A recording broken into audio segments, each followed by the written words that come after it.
Boa noite a todos. É um prazer imenso continuar com os irmãos, né? Não sei como que o povo aguenta, hein? Não é fácil não, né, fala? Mas não fiz, né, pela manhã a apresentação da minha esposa, Márcia, eu pedi que ela fique de pé ali. E agora também me apresentar. Sim, essa aí é a minha esposa, nós somos ali de Campos, como o irmão falou, né? Mas meu nome é Josué Samuel. Sou lá de Campos, estamos ali há 23 anos. Iniciamos o trabalho ali com o nosso irmão João Valente, no bairro Canaã. E hoje nós estamos na congregação do bairro Caxias, que é conhecido por alguns aqui, uma congregaçãozinha lá no meio dos canaviais, lugarzinho bastante difícil. Hoje falei aqui na escola dominical, né? Só o ano passado tivemos nosso templo arrombado 2 vezes e esse ano já tivemos 2 vezes novamente. Tem sido um pouquinho complicado para nós, mas Deus tem nos fortalecido. A situação não tem sido muito fácil, mas também nós não buscamos facilidade. O próprio Senhor Jesus Cristo disse: no mundo tereis aflições, mas tem de bom ânimo. Ele tem nos fortalecido e nós ali temos feito o trabalho, nosso trabalho é bastante voltado também para crianças, né? Nós dirigimos uma Kombi, buscamos as pessoas em casa, levamos para a congregação.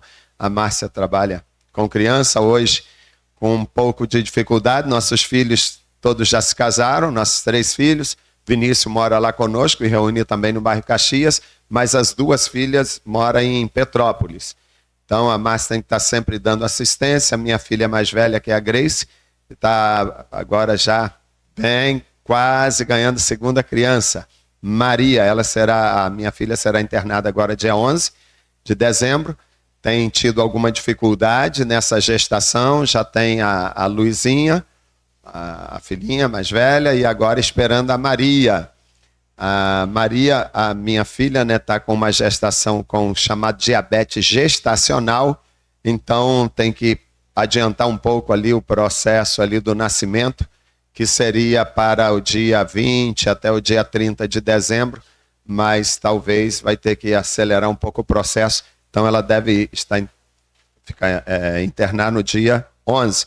E aí dona Márcia tem que dar assistência, né, a Campos e também tem que dar assistência às filhas lá em Petrópolis. A outra casou agora, a última, em julho, e mora também em Petrópolis, onde ela cursa também ali medicina, e casou ali com um rapaz de lá e mora lá também. Ele se reúne agora na igreja lá de Correias. E Deus tem nos abençoado através da nossa família lá, trabalhando lá na obra do Senhor e aqui também. E quero agradecer, né, ao irmão que me fez o convite. Na hora que ele mandou a mensagem, eu estava vindo de Macaé, tinha acabado de estar lá reunido junto com nosso irmão. E aí ele, eu sou fulano, assim, assim, sei. Era a Márcia que respondia, né? Eu estava dirigindo. Fala isso, fala aquilo, escreve isso, será que vai dar, será que pode?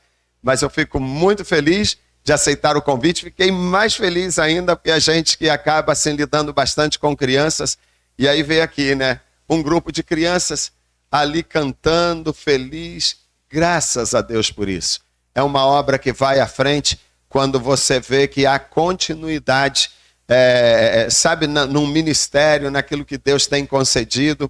E eu quero parabenizar, né, os irmãos que têm tido paciência de lidar com eles. A Bíblia diz que é das crianças que sai o perfeito louvor.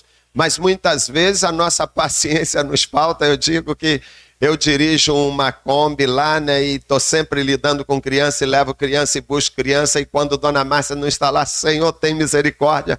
Eu chego em casa e eu falo, Senhor, eu estou vivo, Senhor, novamente.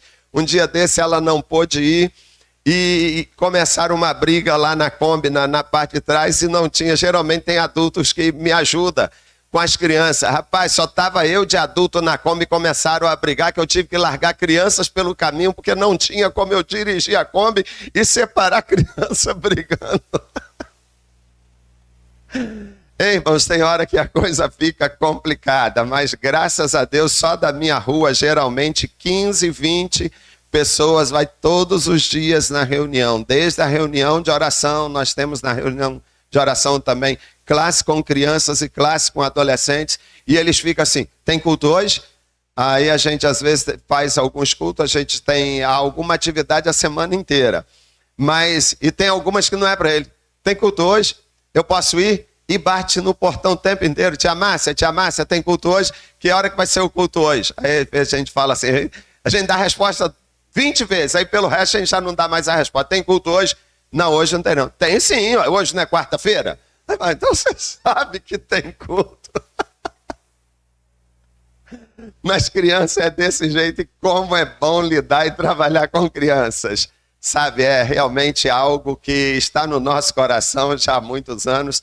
A própria igreja do Canaã, a maioria das pessoas que ali reúne, os oficiais hoje lá que trabalham, nós iniciamos com eles há 23 anos atrás, ali trabalhando naquela localidade, hoje estão lá fazendo a obra, fazendo o serviço. Então vale a pena o investimento. É uma vida inteira que está sendo colocada à disposição da obra do Senhor. E hoje, como falei aqui, né, sobre Deus que olha para a igreja como se fosse uma caixa de ferramentas, tendo o trabalho. Citei vários versículos onde ele diz que a seara é grande, os trabalhadores são poucos. E a oração, né, o pedido do Senhor Jesus, eu sei que a gente traz vários pedidos na reunião de oração, mas o Senhor Jesus Cristo nos deixou um pedido: rogai ao Senhor da seara que envie trabalhadores para a sua seara. E esses trabalhadores estão aonde? Lá fora? Não, é para ir lá para fora, mas é os que estão aqui dentro. É os que estão na caixa de ferramenta de Deus, que Ele conta com você, mas Ele conta com a sua própria disposição, como o irmão que orou, né? Ele lembrou aqui de você se dispor. Lembramos aqui bem rapidinho para falar sobre Barnabé. Cada necessidade que tinha a igreja, o Barnabé estava lá. Eu posso. Tem aí um cidadão que se converteu, todo mundo está com medo dele, alguém precisa trazer ele agora para a igreja, para ele ser conhecido, integrar ele à igreja. Eu posso. Precisa levar uma oferta? Eu posso. Sabe, tem que voltar de novo em Jerusalém, é distante. Eu posso. Entenderam como é lindo a história de Barnabé? Cantei ainda que o hino, gosto muito do hino dele, né? Mas a cabeça já não funciona muito bem mais. E aí a gente esquece umas palavrinhas, né, irmãos?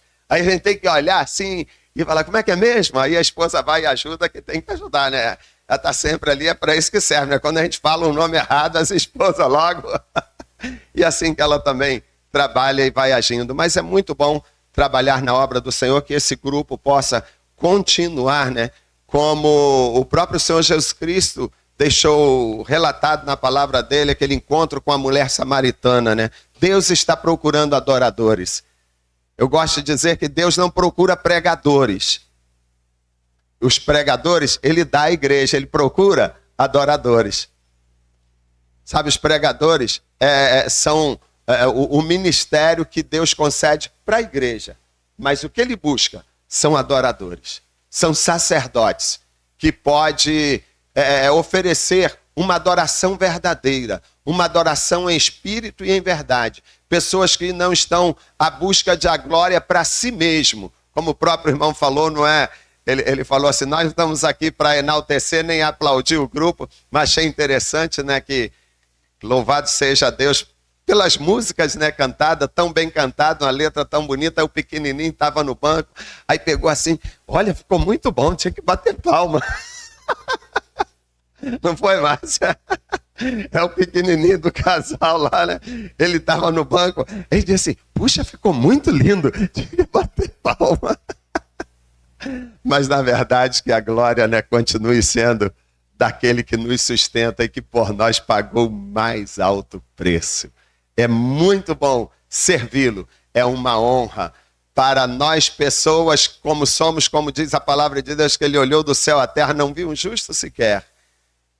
Mas ele paga o preço, ele vai à cruz por nós, para nos dar a alegria de poder entrar no Santo dos Santos com a nossa adoração.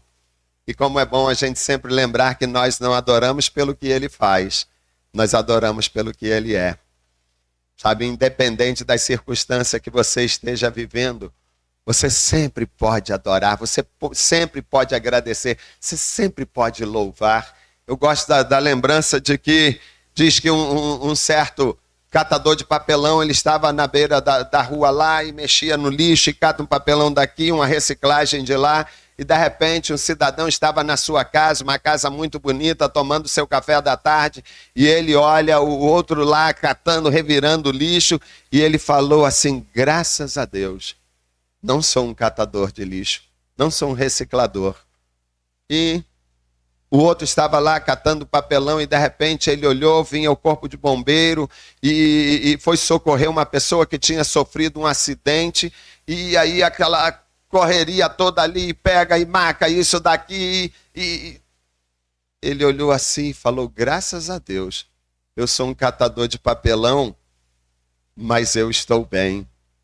Pior está aquele lá, sendo socorrido. Foi colocado numa maca, colocado na ambulância e partir em alta velocidade. E quando chega no hospital e vai alguém com ele correndo na maca pelo corredor para ser atendido, e de repente vem ao encontro dele outras pessoas com uma maca coberta com um lençol. Aquele acidentado disse: graças a Deus, eu estou acidentado, mas eu estou vivo. Sim, ele ainda estava melhor do que aquele. E aí eu gosto de aumentar um pouquinho e dizer que aquele que estava indo na maca coberto ali, por sua vez, ele disse o quê? Não disse nada, porque os mortos não louvam ao Senhor. Sabe, nós estamos vivos para a honra e glória de Deus, podemos dizer: louvado e adorado seja o nome dele cada dia, por nossa vida, por nossa atitude. Sempre temos algo que podemos agradecer.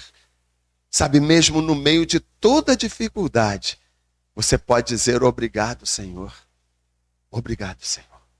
Obrigado pela vida, obrigado pelos irmãos, obrigado pelas crianças, obrigado porque podemos cantar, obrigado porque podemos sorrir, obrigado porque podemos trabalhar, obrigado porque temos uma família, obrigado por tua palavra, obrigado por Jesus Cristo, obrigado pela salvação. Obrigado por tua graça, obrigado por causa do perdão dos meus pecados, obrigado porque é a tua ressurreição que me dá a certeza de que ainda um dia que eu vá descer à sepultura, o Senhor me tirará dali, porque a Bíblia diz que os anjos, os arcanjos, que ao som da trombeta de Deus, sabe, quando ele vier nas nuvens do céu ao som da trombeta, os mortos ressuscitarão primeiro, depois nós, os que estivermos vivos, seremos arrebatados juntamente com ele nas nuvens. Graças a Deus pela esperança da ressurreição. Sabe, nós temos uma esperança de vida eterna na presença do Senhor. Então nós podemos agradecer. E como importante, eu vi um dia desse, alguém estava representando como o próprio Senhor Jesus Cristo quando ele envia os 70, e aí de repente um deles, simplesmente uma conjectura que fizeram, né? Eu achei muito interessante.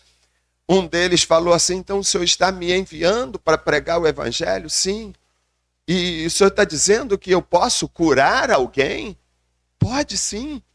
Que eles saíram, né? E quando voltam, eles voltaram maravilhados de tantas bênçãos, de tantas coisas que Deus fez através deles. Aí ele falou assim: mas eu tenho um problema sério de saúde e nunca fui curado. E como posso sair e curar alguém se nem eu fui curado? Aí na representação, o Senhor Jesus Cristo fala para ele assim, ele diz assim: filho, muitas pessoas têm a alegria de poder dar o seu testemunho para o outro numa mensagem, em dizer: ele me curou. É muito bonito, é muito importante quando alguém pode falar: eu era assim, ou eu tinha esse problema ou aquele, e ele me curou. Mas ele disse: muito mais importante é quando alguém olhar para você. Quantas vezes uma pessoa numa cadeira de roda pode dizer: obrigado, Senhor. Sabe, porque para muitos a vida cristã é simplesmente uma troca. Porque ele me curou, então eu sirvo a ele. Porque ele me deu um bom emprego, eu sirvo a ele. Porque ele me deu uma família, eu sirvo a ele. Mas como que é complicado para uma pessoa numa cadeira de roda poder agradecer e dizer: muito obrigado, Senhor. Tem um cantor que é cego, E ele disse que um dia desse veio à mente dele um pensamento assim, ele falando assim, será por que eu sou alegre? Por que eu sou alegre? Aí ele falou assim, eu já nasci cego, nunca vi uma pessoa na minha frente, louvo ao Senhor, trabalho para Ele há tanto tempo e sou cego, e por que alegre?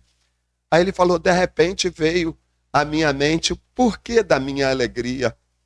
Ele disse, porque ele falou que vai chegar o dia em que ele estará diante do Salvador dele, aquele que na cruz do Calvário pagou o preço pelo pecado dele. E ele falou, os meus olhos serão abertos, e a primeira pessoa que hei de ver na minha frente é o meu Salvador, é por isso que eu sou alegre. Ele falou que a primeira pessoa que ele há de ver, ele não espera enxergar alguém nesta vida. Mas ele diz, quando eu estiver diante dele, aí sim Deus abrirá meus olhos e enxugará dos meus olhos toda lágrima. Irmãos, isso é maravilhoso. Sabe, quando no meio da dificuldade alguém olha você, alguém vai visitar o outro no hospital e chega lá, é confortado pelo doente. É assim que acontece. Porque todos nós temos algo para agradecer. Todos nós temos. E se talvez sua saúde não vai bem, talvez se a tua família, você tem tido dificuldade no seio da tua própria família, talvez seja no emprego, que você possa agradecer pela tua salvação, pelo perdão do teu pecado, pela graça maravilhosa do Senhor Jesus. Porque ela é maior do que tudo nesta vida, é aquilo que é eterno. É aquilo que é de Deus. Vamos ler um texto? Eu prometo ser rápido. É um texto que eu gosto bastante dele, está em 2 Coríntios. 2 Coríntios, capítulo 5. Vamos ler a partir do versículo 14.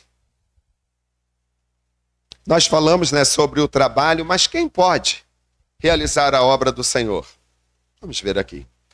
Pois o amor de Cristo nos constrange, julgando nós isto, um morreu por todos, logo todos morreram. E ele morreu por todos para que os que vivem não vivam mais para si, mas para aquele que por eles morreu e ressurgiu. Assim que daqui por diante a ninguém conhecemos segundo a carne, ainda que tenhamos conhecido a Cristo segundo a carne, contudo agora não conhecemos deste modo. Portanto, se alguém está em Cristo, nova criatura é. As coisas velhas já passaram, tudo se fez novo. E tudo isso provém de Deus, que nos reconciliou consigo mesmo por Jesus Cristo e nos deu o ministério da reconciliação. Isto é, Deus estava em Cristo reconciliando consigo o mundo, não imputando aos homens os seus pecados, e nos confiou a palavra da reconciliação, de sorte que somos embaixadores da parte de Cristo, como se Deus por nós rogasse. Rogamo-vos da parte de Cristo, que vos reconcilieis com Deus.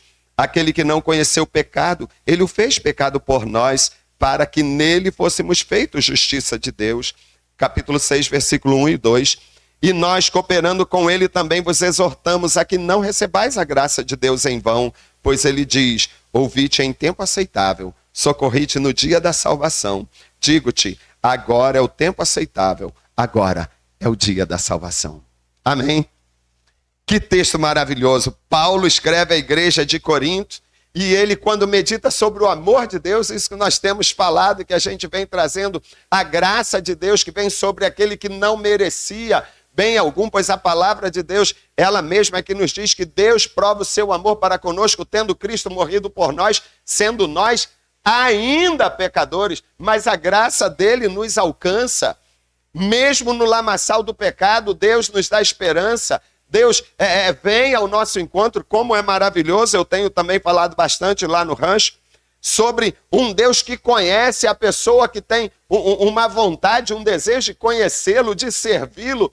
E aí a gente pensa em Estevão, quando ali ele naquela multidão, ele traz a palavra de Deus, ele traz o conhecimento desde lá de Moisés, trazendo ali as pessoas. Nós temos Filipe e o eunuco, quando Filipe está pregando em Samaria, Deus de repente fala com ele, vai aquela estrada, aquele caminho que está deserto, que vai para Gaza. Hoje, lá, Gaza, a guerra acontecendo, centenas de coisas e mortes lá. Mas Deus falou, vai por aquele caminho. Tinha uma pessoa que precisava de ouvir a palavra de Deus. Deus estava do outro lado, o Senhor Jesus Cristo estava do outro lado do mar da Galileia, e ali uma multidão ouvia. De repente eles entram no barco e ele vai atravessar para o outro lado. Lá tinha um gadareno que precisava ouvir a palavra de Deus, e Deus vai em busca daquele homem, o próprio Senhor Jesus Cristo. Ele junto com os discípulos, ele atravessa para o outro lado. Lá tinha uma pessoa que precisava ser liberto. E quando ele é liberto, ele quer seguir o Senhor Jesus, e ele fala, não, você vai para a tua casa, você vai para os teus, e você conta para eles as maravilhas, o que Deus fez na tua vida, conta para eles. Lá naquele lugar tinha uma pessoa que tinha, sabe, uma vontade, um desejo, e precisava de ser liberto. E quando nós vemos, a gente pode ir lá para a cidade de Filipos, quando o apóstolo Paulo, ele diz que aparece uma pessoa num sonho para ele, diz, passa a Macedônia e ajuda-nos. E de repente, quando ele vai, ele diz, logo partimos para a Macedônia, e quando ele vai chegando lá, ele diz que procura um lugar para orar, e de repente ele encontra quem? Lídia. E de repente, ele sai dali e acontece um monte de situações adversas que acaba levando ele para a cadeia, mas quem que lá na cadeia se converte? O carcereiro. Às vezes Deus... Ele nos leva a situações que nós não entendemos o porquê, não entendemos a razão, e às vezes nos nossos porquês também não aceitamos a condição para fazer a vontade, fazer a obra de Deus, o ministério da reconciliação. Naquela cadeia tinha alguém que precisava ouvir a palavra de Deus, e não adiantava Paulo ir lá e talvez pedir, sabe, as autoridades romanas para entrar na cadeia, para levar o evangelho, para pregar lá. Deus precisava de alguém que tivesse disposto a passar por uma situação muito cruel, porque no final, depois, ali diz que o carcereiro leva Paulo para casa e cuida dos vergões. Ele levou uma surra tão grande que teve que aquele carcereiro, a família do carcereiro, cuidar dos ferimentos do apóstolo Paulo. Mas a Bíblia diz que uma alma vale mais do que o mundo inteiro. Eu não sei qual tem sido a disposição de nós. Como aqui o versículo mais abaixo vai dizer que ele tem nos dado o ministério da reconciliação. Qual é a sua disposição para fazer a obra de Deus, para salvar uma alma, para levar uma alma a Cristo? Senhor Jesus Cristo, ele conta com a sua igreja, ele conta com cada um de nós. Então aqui Paulo, quando ele fala sobre o amor de Deus, ele fala, esse amor me constrange. E ele continua a dizer, e ele morreu por todos para que os que vivam, não vivam mais para si. O irmão falou isso aqui também agorinha. Os que vivem, não vivam mais para si, mas vivam para aqueles que por ele morreu e ressurgiu. Eu não sei se você tem vivido realmente a vida que Deus tem proporcionado para você, de levar a salvação para pessoas que estão caminhando a passos largos para uma eternidade sem Deus e sem salvação. Nós tivemos agora na sexta-feira, fez 15 dias que uma pessoa que já fez muitas reuniões na casa dele, tinha 2 crianças, a esposa abandonou ele com as 2 crianças, ele cuidava das crianças e mataram ele agora, sexta-feira agora fez 15 dias. E quantas vezes falei para ele sobre a maravilhosa graça, o amor do Senhor Jesus. E ele tinha prazer, ele gostava muito da gente ouvir a palavra de Deus. Muitas reuniões fizemos na casa dele, mas sempre era cedo demais. Cedo demais, até que na sexta-feira pararam com um carro próximo lá à nossa casinha de oração, e deram vários tiros na cabeça dele. E agora está lá as 2 crianças, um dos filhos dele foi na reunião agora na quarta-feira, o Wilson, cresceu com a gente. O pai dele mudou para um lugar mais distante, então agora ele está reunindo, ele e a irmã dele, estava reunido numa igreja lá próximo da onde ele mora, agora já era abandonado pela mãe, e agora o pai morre, as crianças estão por lá sem saber o que fazer, sem saber para onde ir. Sabe como é triste, como abala o nosso coração, cresceu com a gente. Nós temos lidado com umas crianças que estão morando em frente à nossa casa. Eu tenho certeza que vocês viram, porque na televisão falou isso aí quase que um mês inteiro, sobre uma senhora que matou uma filha à facada lá em Campos. A filha tinha 12 anos, bem magrinha, mas para mim era minha princesa em Campos, cresceu com a gente também na igreja. E de repente a mãe usuária de droga, a gente estava em Petrópolis e quando estava voltando recebemos a notícia: mataram a minha estrelinha, a minha Jéssica. Para mim, a menina mais doce, mais meiga que existia em Campos dos Goytacazes, uma missionária numa comunidade, com uma mãe que vivia drogada, uma menina de 12 anos que auxiliava a mãe, dando remédio, cuidando e auxiliava as outras crianças. E ia para a igreja e tinha os aluninhos na comunidade dela, pegava material com a Márcia, sabe, para ensinar, para levar o evangelho para outras crianças, uma missionária naquele lugar. A mãe teve coragem de matar aquela criança pacata. Uma criança que não levantava a voz para ninguém por causa de drogas. E aí junto estava um outro irmãozinho dela, o Riquinho, e uma outra nenenzinha que hoje são os que vão para a igreja com a gente tem ajudado a cuidar. A irmã dela mais velha já era nossa vizinha, também cresceu com a gente ali. E ela agora que cuida das irmãs, tem 5 anos que a mãe está na cadeia. E nós temos lutado porque os filhos ainda, as filhas, não foram ver a mãe nenhuma vez ainda. A assistente social tem ligado e dito que a mãe está surtando lá na cadeia porque nunca mais viu as crianças. E a gente tem tentado lidar com isso, como é difícil no nosso coração. Você chegar e eu, com muita dificuldade, mas disse: olha, quando for preciso, eu vou lá. Eu vou visitá-la, eu vou falar com ela, mas como que é duro quando a gente vê a Márcia, quando lembra, quando vê a foto, como chora aquela criança. Quantas vezes me deu vontade de pedir, me dá essa criança para morar lá em casa, me dá para mim. Eram os doisinhos, estava sempre com a gente na igreja. A mãe tem a coragem de matar aquela criança. Sabe, quando aqui a gente fala de um evangelho da reconciliação, é porque nós sabemos que o mundo jaz no maligno, irmãos. Sabe, a própria Bíblia fala que o diabo veio para roubar, matar e destruir. E quantas vidas têm sido ceifadas na nossa região. Quantas crianças que cresceram conosco na escola dominical, quantas crianças que nós ensinamos, quantas crianças que nós buscávamos em casa, que nós levávamos em casa, que nós investíamos nele, mas às vezes começa a crescer e de repente eles desviam do caminho do Senhor, vai por um caminho o caminho largo que aparentemente tem mais facilidade do que o caminho estreito. E aí daqui a pouco a gente tem a notícia: morreu mais um. Morreu mais um. Um jovem adolescente que me ajudou na construção da casa de oração do Caxias foi morto agora há pouco tempo. O irmão dele, que também cresceu com a gente lá, sempre pegando, sempre levando na igreja, está preso também por assassinato lá. Vivemos numa comunidade, a situação bem complicada para se viver. É um ambiente de roça, sim, mas mata-se muito. No bairro onde a gente tem a nossa congregaçãozinha lá, eu às vezes falo que pessoas já morreram por causa de mim. 2 já morreram por causa de mim. Um deles, nós quando começamos a evangelizar naquele lugar, então a gente ia toda semana numa certa casa e aquela pessoa da casa convidava a mãe dela, que era de um outro bairro. E quando foi um dia, eu e a Márcia, a gente não podia ir naquela visita e nós ligamos para dizer que a gente não podia ir. Aquela pessoa ligou para o orelhão para avisar a mãe dela que não ia ter a reunião.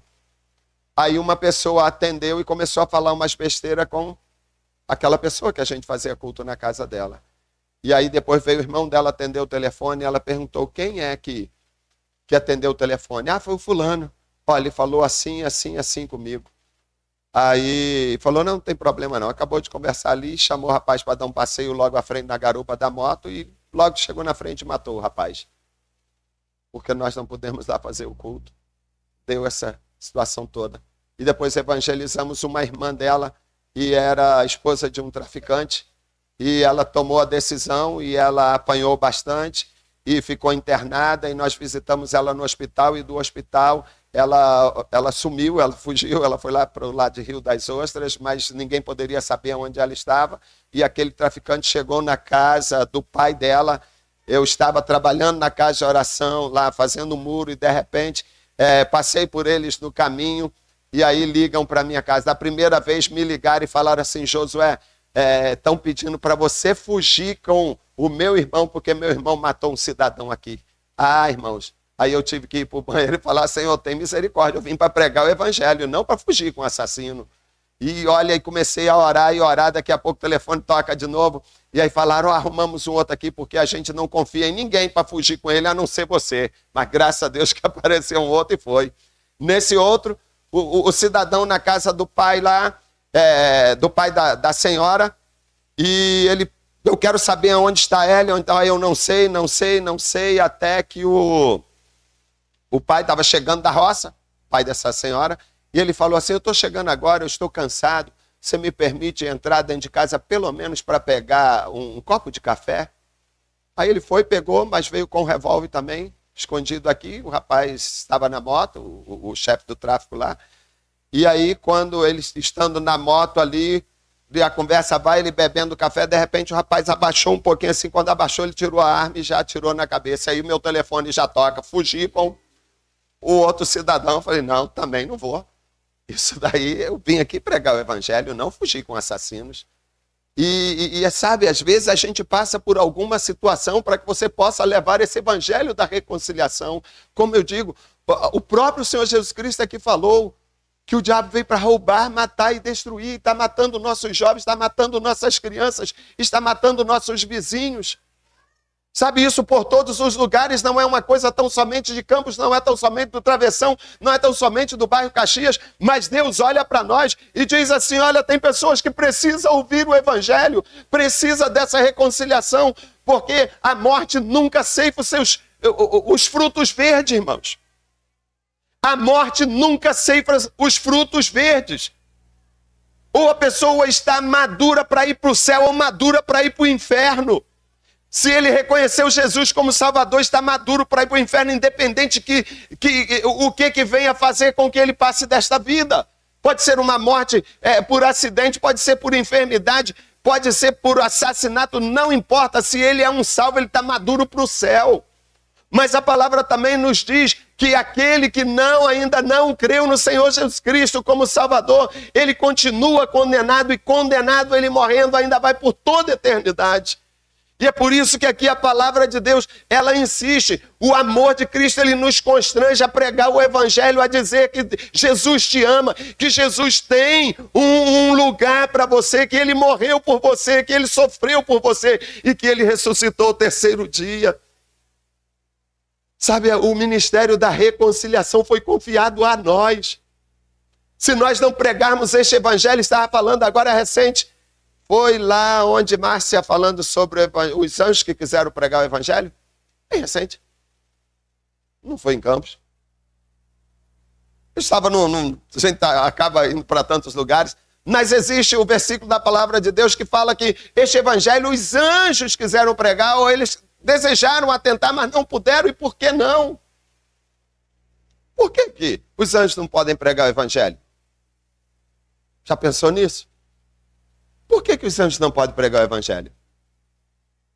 Diz: porque eles não podem dizer que ele perdoa você do mesmo jeito que perdoou a mim. O evangelho é o testemunho real da vida. O que ele fez por mim, ele faz por você também. Sabe, um anjo nunca foi chamado de filho, mas você pode ser chamado de filho. João capítulo 1, versículo 12, diz que a todos quanto receberam, deu-lhes o poder de ser feito filho de Deus. Sabe, Deus nos dá o evangelho da reconciliação. Ele nos dá um ministério de buscar pessoas que estão indo a passos largos para uma eternidade sem Deus e sem salvação. O anjo nunca vai poder dizer: ele perdoa você do mesmo jeito que ele perdoou a mim. Ele salva você do mesmo jeito que ele salvou a mim. Você pode. Você deve. Atos capítulo 1, versículo 8. Ali está dizendo que nós temos, a responsabilidade de pregar o evangelho, de ser testemunha, e ser-me-eis minhas testemunhas, tanto em Jerusalém como em toda a Judéia e Samaria, até os confins da terra. Então no 17 ele diz assim: se alguém está em Cristo, é uma nova criatura. Sabe, essas pessoas precisam ouvir do amor de Deus. Porque o mundo jaz no maligno. Eles precisam ouvir que por eles, Deus se fez homem. Eu gosto sempre de lembrar que num dia 31 de dezembro, estamos quase chegando, é o dia do meu aniversário, eu precisava passar a noite aqui em Campos. Eu não gosto de sair na passagem de ano, estou sempre na igreja local, mas no dia 1º eu já tinha que pregar em Angra dos Reis e o meu carro tinha apresentado um problema logo no dia 31. E eu tenho um mecânico que é muito amigo meu, sabe do ministério que a gente exerce, e eu falei com ele, ele falou, olha, hoje eu não ia trabalhar, mas como você precisa, eu vou lá, mas você me ajuda, ajudo. E cheguei lá cedinho e já eram umas 2 horas da tarde, e a gente ainda sem almoço, conseguimos terminar o serviço, e ainda com a mão toda suja de graxa, ele aperta a minha mão e diz assim, fala uma coisa boa para mim. Talvez ele pensou assim, olha, o preço que você cobrar, vou pagar em dobro. Era coisa boa, mas eu disse assim, eu segurei na mão dele, nossas 2 mãos sujas de graça, eu disse, Deus te ama tanto que ele morreu por você. Ele olhou assim para mim e falou, você está errado. Eu falei, errado por quê? Ele falou, porque Deus não morre. Eu disse, o verbo se fez carne, habitou entre nós. Sabe, o Deus se fez homem. A palavra de Deus diz que, sabe, no princípio era o verbo estava com Deus, o verbo era Deus, mas ele se fez homem simplesmente porque ele precisava morrer no meu lugar, irmãos. É o Deus que se faz homem por você, por amor, por isso que Paulo fala que o amor de Cristo nos constrange, tudo para que você possa ser uma nova criatura. Tudo para que você possa ter a certeza do céu e a certeza da vida eterna. E ele continua, eu gosto do versículo 18, que diz assim, e tudo isto provém de Deus que nos reconciliou consigo mesmo, sabe? Não é obra nossa, é obra de Deus, tudo provém de Deus. Eu gosto de Paulo quando ele escreve aos Efésios, ele diz assim, e que eu seja achado nele, não tendo justiça própria que vem da lei. Sabe, somos salvos tão somente pela graça do Senhor Jesus Cristo, não por obra de justiça que nós venhamos a fazer, é que nos é concedido a salvação. É de tudo isto provém de Deus. O perdão dos pecados provém de Deus, a nossa salvação provém de Deus, a ressurreição vem de Deus, a vida eterna vem de Deus. Tudo que temos é nele, todas as coisas foram feitas por ele, para ele. E nos deu o ministério da reconciliação, isso é, Deus estava em Cristo reconciliando consigo o mundo e não imputando aos homens os seus pecados, mas nos confiou a nós, igreja, a palavra da reconciliação, de sorte que nós somos embaixadores da parte de Cristo, como se Deus por nós rogasse. Rogamo-vos da parte de Cristo que vos reconcilieis com Deus. Sabe, é o que Deus fala para você nessa noite. Eu não sei, não conheço todo o auditório aqui, mas aqui, Deus através de nós, ele diz que você precisa fazer a reconciliação com ele. Porque no versículo mais maravilhoso da Bíblia, mais conhecido, João 3,16, diz, porque Deus amou o mundo de tal maneira que deu seu Filho unigênito, para que todo aquele que nele crê não pereça. Isso quer dizer que há uma condenação, há uma morte eterna, separação eterna de Deus. Por isso é a reconciliação. João 3,36 diz, quem tem o Filho tem a vida, mas quem não tem o Filho não verá a vida, mas sobre ele permanece a ira de Deus. Por que que é necessário que você faça essa reconciliação antes do seu encontro com Deus? Porque para aqueles que ainda não receberam o Senhor Jesus como Salvador, sobre ele recai a ira de Deus. E ele continua aqui, aquele que não conheceu o pecado, Deus fez pecado por nós, para que nele fôssemos feitos justiça de Deus. Versículo 6, capítulo 6, 1 e 2. E nós, cooperando com ele, também vos exortamos a que não recebais a graça de Deus em vão. Pois ele diz, ouvi-te em tempo aceitável e socorri-te no dia da salvação. Quando é o tempo aceitável? Agora. Quando é o dia da salvação? Agora. É hoje. Digo-te, agora é o tempo aceitável, agora é o dia da salvação. Eu não sei qual tem sido a sua vida, mas eu posso te dizer uma coisa aqui, como nós falamos também hoje aqui pela manhã, os tempos são abreviados. Sabe, a vinda do Senhor Jesus, ela está cada dia, a cada momento mais próxima do que talvez o amanhã, que daqui a poucas horas se aproxima. Temos certeza do arrebatamento, mas do dia de amanhã nós não temos. Temos certeza da vinda do Senhor Jesus, mas não temos certeza da próxima semana, do próximo mês, do ano de 2024. É por isso que aqui ele fala: ouvi-te no tempo aceitável, te socorri no dia da salvação. Quero dizer para você que o tempo aceitável é hoje. O tempo aceitável é agora. O dia aceitável é esse que você ouve a palavra de Deus. Sabe, se você tem recebido a palavra de um Deus que te ama, a ponto de se fazer homem, tão somente por te amar, a ponto de nos mandar aqui, a ponto de sustentar o Grupo Atos por mais um ano de vida, para que eles pudessem hoje estar agradecendo a Deus e ter convidado você para vir ouvir a palavra de Deus, é porque Ele te ama, é porque Ele realmente deseja salvar a tua vida. Que esse seja o dia aceitável para você. Não saia daqui como você entrou. Se tem alguém que ainda não recebeu Jesus como Salvador, aproveite esta oportunidade. Ele te ama, Ele quer, Ele pode te conceder nesta noite uma salvação eterna e gratuita. Você não precisa fazer nada por ela a não ser dizer: eu quero. A Bíblia diz, Romanos 10, 9 e 10. Se com a tua boca confessares ao Senhor Jesus e em teu coração creres que Deus o ressuscitou dentre os mortos, será salvo. Sim, com a boca você confessa. Sabe, com o coração você crê para a justiça. Faça isso nesta noite e receba o dom gratuito de Deus, a salvação na pessoa do Senhor Jesus. Que Ele a todos nos abençoe e que o Espírito Santo fale no teu coração nesta noite. Amém.